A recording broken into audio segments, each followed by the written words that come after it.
Последние события, происходящие в Украине, заставляют жителей соседнего государства искать спокойной жизни на территории России. По данным миграционной службы, на начало марта зафиксировано более 140 тысяч беженцев, прибывших в нашу страну. Некоторые аналитики полагают, что в ближайшее время цифра будет расти. Многие украинцы желают перебраться в Россию на постоянное место жительства. Вот уже и Северная Осетия принимает граждан Украины. Буквально на днях в республику приехало 20 человек с ходатайством об убежище.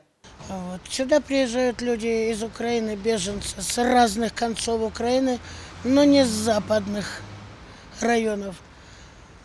Бегут в основном, спасая своих детей. Сюда приехали растерянные, испуганные, непонятно куда. А тут вроде как и немножечко освоились уже, на теплое слово ответили, на приветливое слово люди какую-то надежду получили. Среди беженцев зарегистрированы не только украинцы, но и представители других национальностей. Каждый из вынужденных переселенцев надеется, что обстановка в стране нормализуется. Однако пока возвращаться домой они не намерены. Вы знаете, наверное, уже нет. Если уже мы сюда приехали, то назад там ничего хорошего не будет.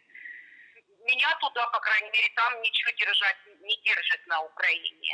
Ни работы у меня там не было постоянно, я перебивалась в основном вот домашним хозяйством и зарабатывала так.